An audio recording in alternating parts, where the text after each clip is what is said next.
দিতে চান, আকিকা আদায় হয়ে যাবে, এটা জায়েজ আছে, কিন্তু এটা সুন্নাহ নয়। সুন্নাহসম্মত হচ্ছে আকিকা সপ্তম দিনে দেয়া এবং ছাগল দিয়ে দেয়া। ছেলের ক্ষেত্রে 2টি ছাগল, মেয়ের ক্ষেত্রে 1টি ছাগল। আশা করি কুরবানির সাথে আকিকার প্রসঙ্গটি আপনাদের কাছে ক্লিয়ার হয়েছে।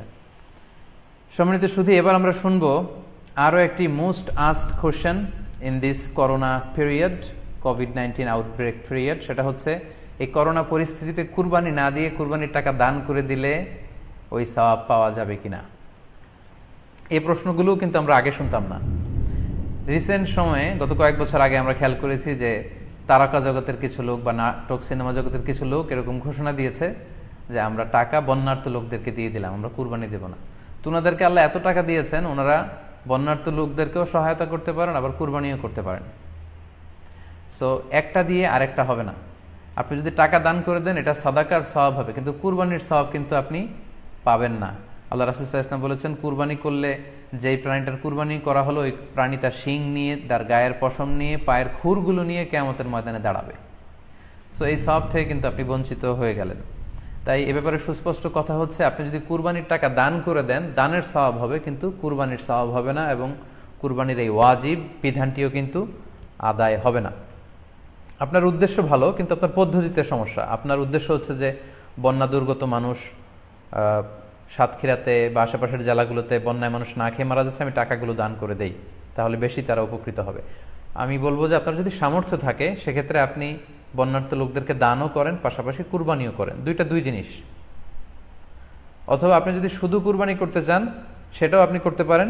আপনি কুরবানি করবেন, এতে করে কিন্তু আপনি যে দান করতে চান আপনার এই পারপাসটাও কিন্তু সার্ভ হবে। কিন্তু কুরবানির টাকা দান করে দিলে কখনো কুরবানি আদায় হবে না। আপনি যদি কুরবানি করেন এক্ষেত্রেও কিন্তু দরিদ্র জনগোষ্ঠীর বিশাল স্বার্থ এখানে আছে, কারণ বছরের একটা দীর্ঘ সময় ধরে এই সুবিধাবঞ্চিত মানুষগুলো কিন্তু আমিষের অভাবে তারা ভোগে, পুষ্টিহীনতায় ভোগে। তারা এমনও অনেক ফ্যামিলি আছে বছরে শুধু এই কুরবানির সময় এই মৌসুমটাতে তারা কিছু গোশত খেতে পারে। সো তাদের মধ্যে আপনি কুরবানি করে এই গোশত বিতরণ করতে পারেন। সো এই কোভিড-19 পিরিয়ডে আমাদের উচিত বেশি বেশি কুরবানি করা, কুরবানি করে এই অভুক্ত মানুষদের ঘরে ঘরে কুরবানির গোশত পৌঁছে দেয়া। তাহলে আপনি কুরবানির মাধ্যমে কিন্তু এই গোশত বিতরণ করে তাদের সহায়তা করতে পারলেন। পাশাপাশি যারা খামারি আছে, আপনি কুরবানি করলে এই তাই খামারিদের এই ব্যবসা প্রসেসেও কিন্তু আপনি অংশগ্রহণ করলেন।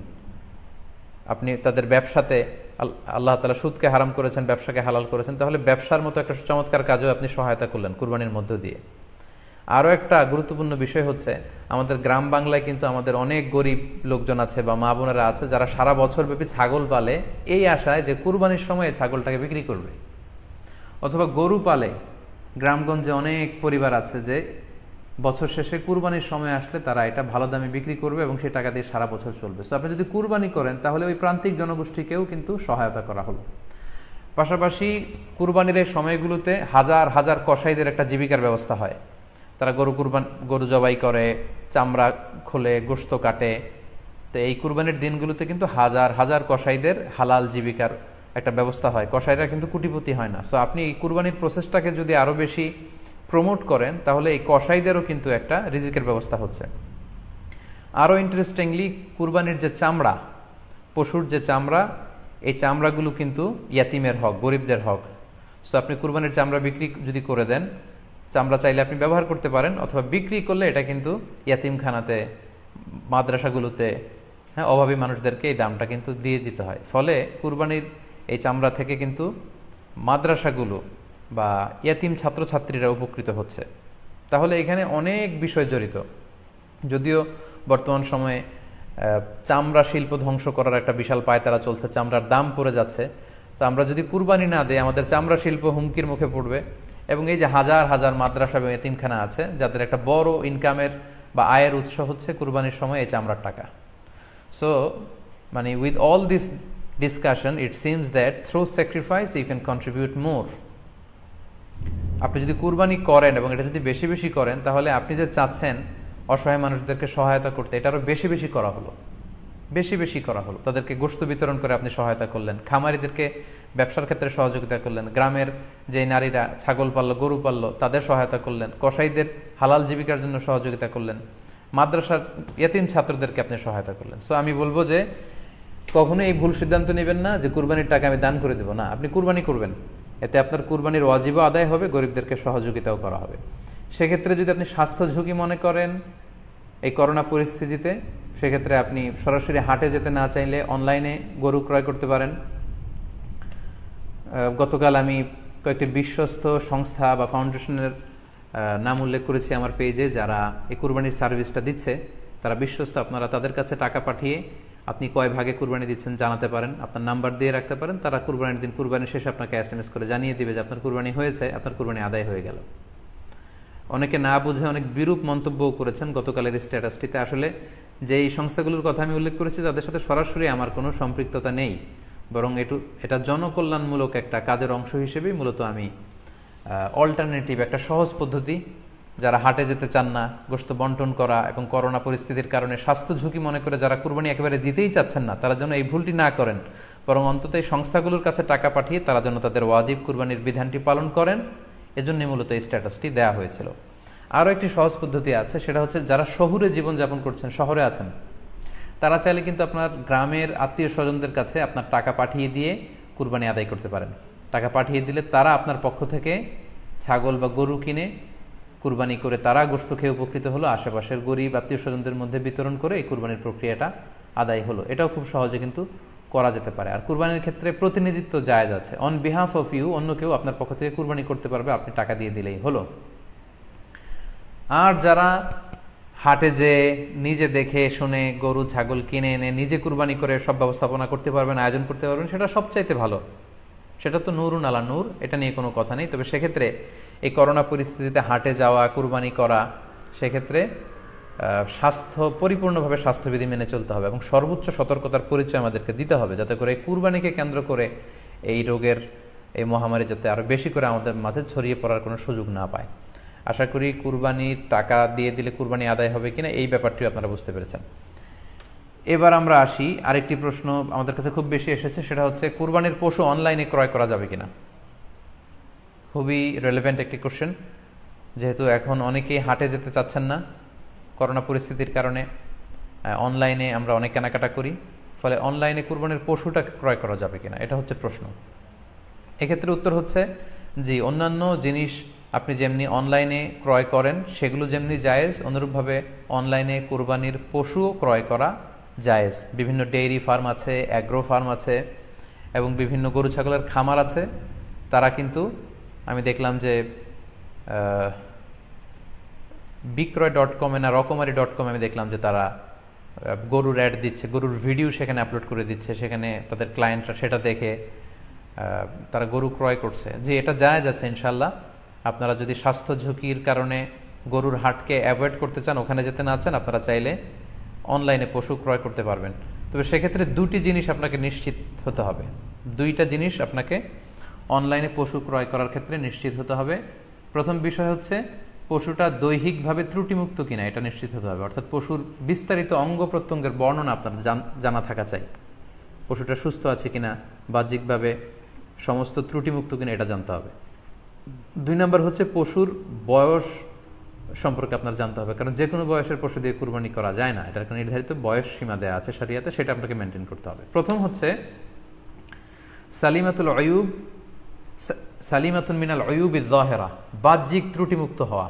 যে কোনো পশু দিয়ে কিন্তু, অসুস্থ পশু দিয়ে কুরবানি করলে কিন্তু কুরবানি হবে না।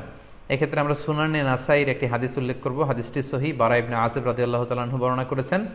আল্লাহ রাসূল সাল্লাল্লাহু আলাইহি ওয়াসাল্লাম বলেছেন, লা ইয়াজুজু মিনাদ দাহায়া আল আওরাউল বাইয়িনু আওরুহা, এমন পশু দিয়ে কুরবানি হবে না যেই পশুটা সুস্পষ্টভাবে অন্ধ কানা কোনো পশু দিয়ে কুরবানি হবে না। ওয়াল আরজাউল বাইয়িনু আরাজুহা, খোড়া, কুরবানি যেখানে করা হবে ওই জায়গা পর্যন্ত হেঁটে যেতে পারছে না, মাঠ থেকে বাড়িতে আনা যাচ্ছে না, এরকম খোড়া প্রাণী দিয়ে কুরবানি করা যাবে না। ওয়াল মারিদাতুল বাইয়িনু মারাদুহা, খুব বেশি অসুস্থ, খুবই দুর্বল অসুস্থ প্রাণী দিয়ে কুরবানি করা যাবে না।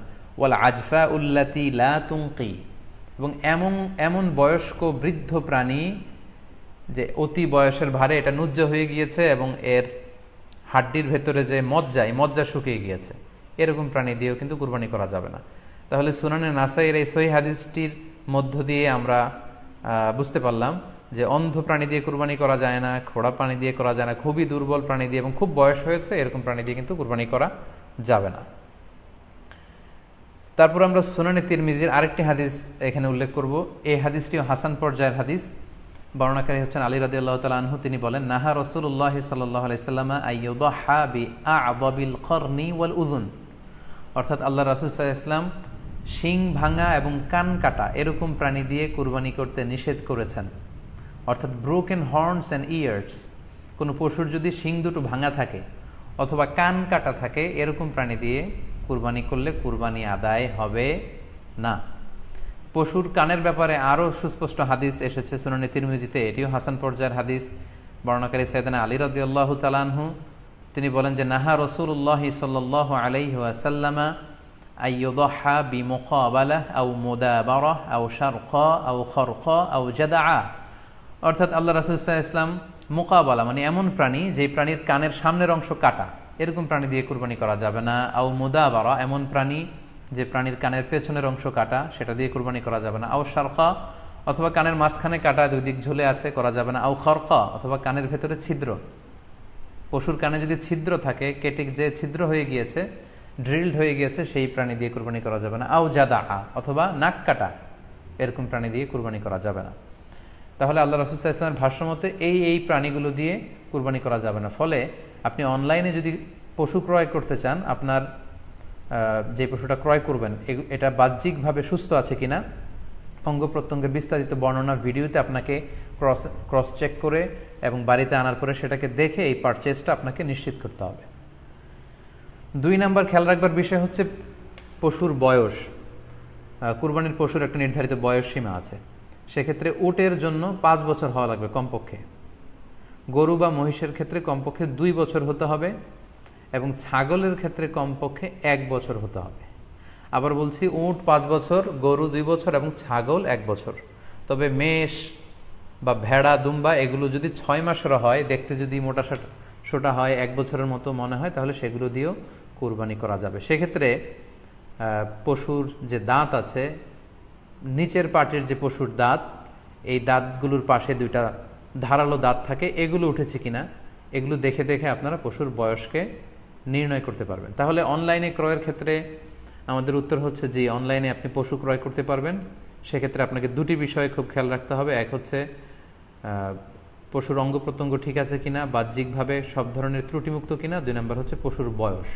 এই 2টি জিনিস যদি আপনি এনশিওর করেন, আপনি অনলাইনে পশু ক্রয় করে সেটা দিয়ে কুরবানি করলে কুরবানি হয়ে যাবে ইনশাল্লাহ, কোনো সমস্যা নেই। আরও একটি প্রশ্ন আমাদের কাছে খুব বেশি এসেছে, সেটা হচ্ছে কুরবানি কি পুরো পরিবারের পক্ষ থেকে একজন দিতে হবে নাকি সামর্থ্যবান প্রত্যেকের দিতে হবে? আমি আবার বলছি, প্রশ্নটি হচ্ছে যে অনেকে এই প্রশ্নটি করেছেন যে পুরো পরিবার থেকে একজন দিলে হয়ে যায় নাকি সামর্থ্যবান প্রত্যেকের দিতে হয়। সম্মানিত দিনী ভাই এবং বোনেরা, এটি একটি মতবিরোধপূর্ণ মাসআলা, অর্থাৎ এই মাসআলার ক্ষেত্রে স্কলারদের মধ্যে মতভেদ পাওয়া যায়। এক্ষেত্রে 2টি মতামত। একদল স্কলার বলেছেন যে এটা পরিবারের পক্ষ থেকে একজন দিলে আদায় হয়ে যাবে। অপর মতামত হচ্ছে যে না, সামর্থ্যবান প্রত্যেকেরই দিতে হবে। আমরা 2টি মতামত নিয়ে আলোচনা করি। প্রথম মত হচ্ছে যে এক পরিবারের পক্ষ থেকে একজনই যথেষ্ট। এই মতামতটিও দলিলের দিক থেকে বেশ শক্তিশালী। সেক্ষেত্রে আমরা মেহনাফ ইবনে সুলাইম রাদিয়াল্লাহু তাআলা আনহুর বর্ণিত একটি হাদিস সুনানে আবু দাউদে এসেছে। হাদিসটি হাসান পর্যায়ের হাদিস। তিনি বলছেন, ওয়া নাহনু উকুফুন মা রাসূলিল্লাহ বিআরাফাতিন, আমরা রাসূল সাল্লাল্লাহু আলাইহি ওয়াসাল্লামের সাথে 9 জিলহজ আরাফার ময়দানে ছিলাম। ক্বালা, তখন আল্লাহ রাসূল সাল্লাল্লাহু আলাইহি ওয়াসাল্লাম আমাদেরকে বলেছেন, ইয়া আইয়ুহান নাস, হে মানব সকল, ইন্না আলা কুল্লি আহলি বাইতিন ফি কুল্লি আমিন উদহিয়া, অর্থাৎ প্রত্যেকটি, আল্লাহ রাসূল সাল্লাল্লাহু আলাইহি ওয়াসাল্লাম বলেছেন, প্রত্যেকটি ফ্যামিলির জন্য প্রতি বছর একটি কুরবানি ওয়াজিব হয়। আমি আবার বলছি, প্রত্যেক ফ্যামিলির জন্য প্রতি বছর কুরবানি দিতে হয় কয়টি? একটি। তাহলে কুরবানি পরিবারের পক্ষ থেকে একটি দিলেই আদায় হয়ে যাবে। সুনানি তিরমিজির আরো একটি হাদিস আমরা এখানে উল্লেখ করতে পারি। এই হাদিসটিও সহিহ।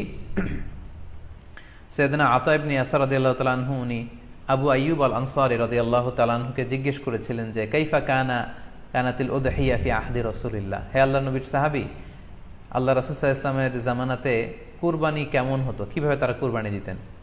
তো আবু আইয়ুব আল আনসারী রাদিয়াল্লাহু তাআলা আনহু উনি বলেছেন, কানা রাজুলু ইউদাহি বিশাতি আনহু ওয়া আন আহলিহি, আল্লাহ রাসূল সাল্লাল্লাহু আলাইহি ওয়াসাল্লামের সময়কালে লোকজন একটি ছাগল কুরবানি দিত তার পক্ষ থেকে এবং তার ফ্যামিলির পক্ষ থেকে, আনহু ওয়া আন আহলিহি, তার নিজের পক্ষ থেকে এবং ফ্যামিলির পক্ষ থেকে।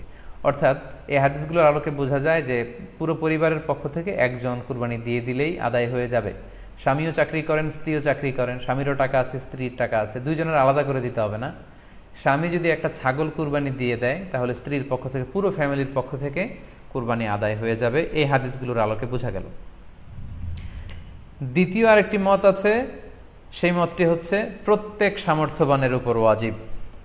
এটি ইমাম আবু হানিফার মত এবং আমাদের বাংলাদেশে এটিরই প্রচলন হয়ে এসেছে। আমরা এই মতামতটিকেই বেশি আমরা শুনে থাকি সব জায়গায়, যে যারাই সামর্থ্যবান প্রত্যেকের আলাদাভাবে দিতে হয়। স্বামী সামর্থ্যবান হলে স্বামীর দিতে হবে, স্ত্রী সামর্থ্যবান হলে স্ত্রীকে দিতে হবে, ছেলেরা হলে ছেলের দিতে হবে, এটা প্রত্যেকের আলাদাভাবে ইন্ডিভিজুয়ালি দিতে হয়। এবং সেক্ষেত্রে ওনারা দলিল দিচ্ছেন সুনান ইবনু মাজার একটি হাদিস, হাদিসটি সহিহ, যেখানে আল্লাহ রাসূল সাল্লাল্লাহু আলাইহি ওয়াসাল্লাম বলেছেন, মান কানা লাহু সাআহ, যার সামর্থ্য আছে কিন্তু ওয়ালাম ইউদাহি, সামর্থ্য থাকার পরেও সে কুরবানি দেয় না, ফালা ইয়াকরাবান্না মুসাল্লানা, সেজন্য ঈদুল আজহার দিন আমার ঈদগাহে না আসে নামাজ পড়তে। আল্লাহ রাসূল সাল্লাল্লাহু আলাইহি ওয়াসাল্লাম হুঁশিয়ারি বাণী ঘোষণা করেছেন, ধমক দিয়েছেন যে সামর্থ্য থাকার পরেও যে কুরবানি দেয় না সেজন্য আমার ঈদগাহে না আসে। এই হাদিসের আলোকে ওনারা বলেছেন মান কানা লাহু সাআহ, যার সামর্থ্য আছে। ওনারা বলছেন যে এটা ইন জেনারেল, ব্যাপক, যারই সামর্থ্য আছে তাকেই দিতে হবে। সো এখানে বাস্তবতা হচ্ছে দুই পক্ষেরই খুব ভ্যালিড দলিল আছে। আর কোনো মাসআলার ক্ষেত্রে যখন মতবিরোধ থাকে, দুই পক্ষেরই দলিল থাকে, সেক্ষেত্রে বাড়াবাড়ি করাটা অনুচিত। বরং এটা হচ্ছে ইসলামের সৌন্দর্য, এখানে প্রশস্ততা রয়েছে। সো যারা মনে করে যে ফ্যামিলির পক্ষ থেকে একজন কুরবানি দিলেই আদায় হয়ে যাবে, তাদেরও দলিল আছে, তাদেরকে সেটা করতে দেওয়া উচিত। তবে আমরা এটাকেই সাজেস্ট করি যে প্রত্যেক সামর্থ্যবানের উপর কুরবানি দেওয়া উচিত। এতে করে যিনি কুরবানি দিবেন উনি সওয়াব পেয়ে উপকৃত হলেন, আবার উনি কুরবানি দেওয়ার কারণে গোশত বিতরণ করলেন, ফলে গরিবরা উপকৃত হলো। সো সামর্থ্যবান প্রত্যেকেরই উচিত বেশি বেশি কুরবানি দেয়া। আশা করি এই মাসালাটাও আপনারা বুঝতে পেরেছেন। সম্মানিত শুধু আমরা আমাদের লাইভের একেবারে শেষের দিকে চলে এসেছি। আমরা খুব বেশি লম্বাচড়া করতে চাই না, যদিও বলেছিলাম সংক্ষিপ্ত লাইভ, মাঝখানে একবার ইন্টারনেট এবং ইলেকট্রিসিটি চলে যাওয়ার কারণে একবার ইন্টারাপ্ট হলো। এ পর্যায়ে আমরা অল্প কয়েকটি রিমাইন্ডার আপনাদের সাথে শেয়ার করে আজকের আলোচনাটুকু আমরা এখানেই জবনিকা টানবো, এখানেই আমরা আলোচনাটি শেষ করবো ইনশাআল্লাহ। প্রথম যে রিমাইন্ডারটি আপনাদের সাথে আমি শেয়ার করতে চাই সেটি হচ্ছে, সম্মানিত সুধী, আমরা অনেকেই বাজার থেকে পশু আনার সময় বা কুরবানি করার সময় পশুর সাথে অনেক বেশি অমানবিক আচরণ করি। এতে করে কিন্তু আপনার কুরবানিটা, পুরো কুরবানির প্রক্রিয়াটাই প্রশ্নবিদ্ধ হয়ে যেতে পারে। তাই আজকের লাইভের মধ্য দিয়ে যারাই আপনারা যুক্ত হয়েছেন, আমি সবাইকে বলছি আমরা যাতে পশুর সাথে মানবিক আচরণ করি, কুরবানির পশুর সাথে এমন কোনো আচরণ যাতে না করি যাতে ওর কষ্ট না হয়, আমরা যেন এটা খেয়াল রাখি। বিশেষ করে জবাই করার আগে পশুকে ভালোভাবে রশি দিয়ে বেঁধে নেয়া এবং ছুরিটা, যেই ছুরি দিয়ে জবাই করা হবে সেটা খুব ধারালো থাকা। আল্লাহ রাসূল সাল্লাল্লাহু আলাইহি ওয়াসাল্লাম কিন্তু এই দিক নির্দেশনা আমাদেরকে দিয়েছেন। সুবহানাল্লাহ, ইসলাম যে কতটা চেক অ্যান্ড ব্যালেন্স, কতটা ভারসাম্যপূর্ণ জীবন বিধান। আল্লাহ রাসূল সাল্লাল্লাহু আলাইহি ওয়াসাল্লাম সহিহ মুসলিমের বর্ণনায় তিনি বলছেন, ইযা যাবাহতুম ফাআহসিনুয যিবহা, তোমরা যখন জবাই করবে সেখানেও তোমরা ইহসান করো। কেননা আল্লাহ তাআলা সব জায়গায় ইহসানকে অবধারিত করেছেন। আমরা জীবনে যাই করব না কেন সেটা ইহসানের সাথে করতে হবে। তো পশুটাকে কিন্তু আমি জবাই করব, স্লটার করব, আল্লাহ রাসূল সাল্লাল্লাহু আলাইহি ওয়াসাল্লাম বললেন যখন স্লটার করবে, জবাই করবে, তখনও সেটার প্রতি ইহসান করে তোমরা জবাই করো না। ওয়া ইযা যাবাহতুম ফাআহসিনুয যিবহা, সেক্ষেত্রেও তোমরা সফট হার্টেড হও, সেটাকে ইহসানের সাথে জবাই করো। কিভাবে ইহসানের সাথে জবাই করবে? ওয়ালিয়ুহিদ্দা আহাদুকুম শাফরাতাহু ওয়ালিয়ুরিহ যাবিহাতাহু, তোমরা তোমাদের ছুরিটা খুব বেশি করে ধারালো করে নাও, যাতে করে খুব স্মুথলি স্লটারিংটা হয়ে যায়, খুব স্মুথলি কুরবানিটা তাড়াতাড়ি হয়ে যায়, যাতে প্রাণীটার কষ্ট না হয়। আমরা প্রায়ই আমাদের ব্যাখেয়ালে বা অবহেলাবশত কুরবানির পশু ট্রাক থেকে নামানো, হাট থেকে নিয়ে আসা, এমনভাবে আমরা কুরবানির পশুর সাথে ট্রিট করি, এতে করে কিন্তু অনেক অমানবিক আচরণ আমাদের দ্বারা প্রকাশ পেয়ে যায়। সো আমরা যদিও এটাকে জবাই করব, আমরা যেন ইহসানের সাথে জবাই করি, এই বিষয়টা যেন আমরা খেয়াল রাখি। এটা হচ্ছে প্রথম রিমাইন্ডার। দ্বিতীয় রিমাইন্ডার হচ্ছে, আমাদের দেশে প্রায় এটা ঘটে, জবাই করার পরে অনেক কসাইরা তাড়াতাড়ি এই পশুটার দেহ থেকে প্রাণ বের হয়ে যাওয়ার জন্য ছোট ছুরি দিয়ে জবাই করা প্রাণীটার গলার মধ্যে খোঁচা মারতে থাকে, গলায় বারবার খোঁচা মারতে থাকে। এটা কিন্তু ঠিক না। স্পাইনাল কর্ডে যদি আপনি জবাই করার পরে বারবার খোঁচা মারেন তাহলে কিন্তু এই প্রাণীটার অপমৃত্যু হতে পারে, অর্থাৎ এটা স্বাভাবিক কোনো মৃত্যু নয়। স্বাভাবিক মৃত্যু হচ্ছে জবাই করে দেয়া, এবং ইসলাম এটাকে আমাদের জন্য বৈধ করেছেন। আমরা জানি যে পাশ্চাত্যে গরুর মাথায় বুলেট মারা হয়, অথবা ইলেকট্রিক্যাল শক দিয়ে ওটাকে হত্যা করা হয়, অথবা ভারী কোনো লোহার হাতুড়ি দিয়ে গরুর মাথায় আঘাত করে সেটাকে মারা হয়, কিন্তু ইসলাম এগুলোকে নিষেধ করেছে। ইসলামের বিধান হচ্ছে স্লটারিং করা, আপনি জবাই করে দিবেন। সেক্ষেত্রে আমার মনে হয় 10 থেকে 15 মিনিট যদি আমরা একটু ওয়েট করি, গরুর দেহ থেকে সবগুলো রক্ত কিন্তু বের হয়ে যাবে, ফলে এটার গোশতটা উপাদেয় হবে আমাদের জন্য। কিন্তু আমরা যদি তাড়াহুড়ো করে, বিশেষ করে অনেক কসাই ভাইরা রুহটা যাতে তাড়াতাড়ি বের হয়ে যায়, প্রাণটা যাতে তাড়াতাড়ি বের হয়ে যায়, জবাইয়ের পরে আবার ছোট ছুরি দিয়ে স্পাইনাল কর্ডে খোঁচা মারতে থাকে, এটা কিন্তু ঠিক না। এতে করে যেটা হয়, এটা স্বাভাবিক মৃত্যু হয় না, বরং অপমৃত্যু হয়ে থাকে। আমরা যখন কুরবানি করি তখন প্রাণীটার শ্বাসনালী এবং কণ্ঠনালী কেটে যায়, এবং তারপরে রক্তনালী, যেটাকে ইংরেজিতে বলে জুগুলার ভেইন, এই জুগুলার ভেইনটা যখন কেটে যায় তখন কিন্তু প্রাণীটা আর ব্যথা পায় না। গবেষণায় দেখা গিয়েছে যে যদিও আমরা দেখি যে প্রাণীটা খুব ছটফট করে, লাফালাফি করে, কিন্তু আসলে সে ব্যথা পায় না। জুগুলার ভেইন যখন কেটে ফেলে তখন ব্রেইন তাকে স্পাইনাল কর্ডের মাধ্যমে হার্টে সিগন্যাল দেয় আরও বেশি পাম্প করার জন্য, আরও বেশি রক্ত পাঠানোর জন্য, ফলে দেহের সবগুলো রক্ত গলার ওই কাটা জায়গা দিয়ে কিন্তু বের হয়ে যায়। কিন্তু ওই মুহূর্তে আপনি যখন ছোট ছুরি নিয়ে এটার স্পাইনাল কর্ডে খোঁচাখুচি করতে শুরু করেন তখন কিন্তু এটার অপমৃত্যু ঘটে, এটার স্ট্রোক হতে পারে, এটা হার্ট অ্যাটাক করে মারা যেতে পারে। তাহলে সেটা কিন্তু স্বাভাবিকভাবে জবাইয়ের মধ্যে দিয়ে মৃত্যুবরণ করলো না, বরং হার্ট অ্যাটাক করে বা স্ট্রোক করে সেটা মারা গেল। তখন কিন্তু আপনার কুরবানিটা প্রশ্নবিদ্ধ হয়ে যেতে পারে। তো এই জন্য আমি সকলের কাছে অনুরোধ করব, আপনারা তাড়াহুড়ো না করে 10 থেকে 15 মিনিট একটু ওয়েট করেন জবাইয়ের পরে, এটাকে স্বাভাবিকভাবে, ন্যাচারালি, প্রাকৃতিকভাবে এটার রুহটা বের হতে দিন। তা না হলে আমাদের কুরবানি কিন্তু প্রশ্নবিদ্ধ হয়ে যেতে পারে। 3 নম্বর রিমাইন্ডার হচ্ছে, আমাদের বাংলাদেশের অনেক জেলায় আমরা হিন্দু মুসলমান একসাথে থাকি। আমার কাছে নিউজ এসেছে যে অনেক জায়গায় অনেকে হিন্দুদের মন্দিরের সামনে কুরবানির গরু জবাই করে। এটা ঠিক না, কারণ আমরা জানি যে ওরা এই গরুর পূজা করে থাকে। সো আমরা এমন কিছু করব না যেটা ওদেরকে খুব বেশি কষ্ট দিবে।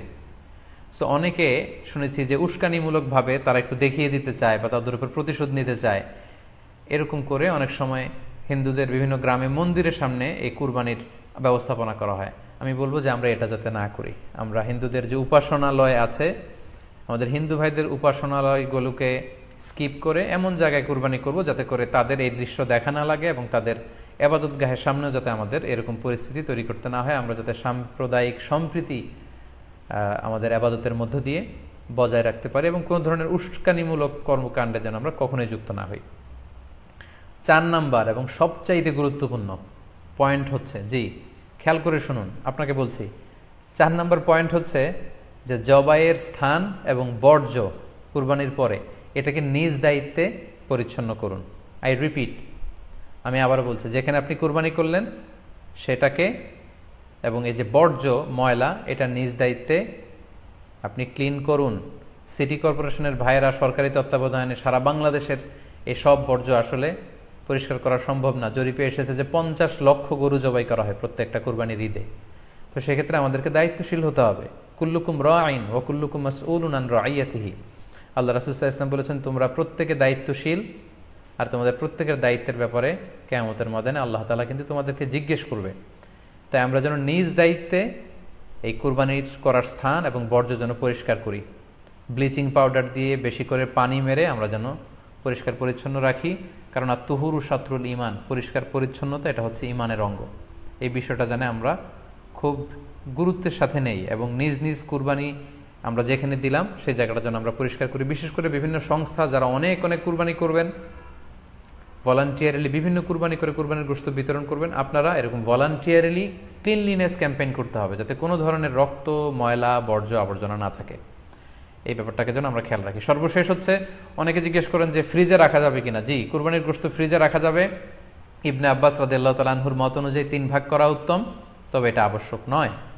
আপনি 1 ভাগ নিজে খাবেন, 1 ভাগ আত্মীয় স্বজন প্রতিবেশীদের দিবেন, আরেক ভাগ গরিব দুঃখীদের মাঝে বন্টন করে দিবেন, এটা উত্তম, কিন্তু এটা আবশ্যক নয়। পুরো গোশত যদি আপনার লেগে যায় আপনি ভোগ করতে পারেন, আর যদি আপনার কাছে অতিরিক্ত গোশত থাকে এটা আপনি আত্মীয়দের দান করুন, গরিব আত্মীয়দের আপনি উপহার দিন, গরিব মিসকিনদের, সুবিধা বঞ্চিত মানুষদেরকে আপনি এগুলো দান করুন।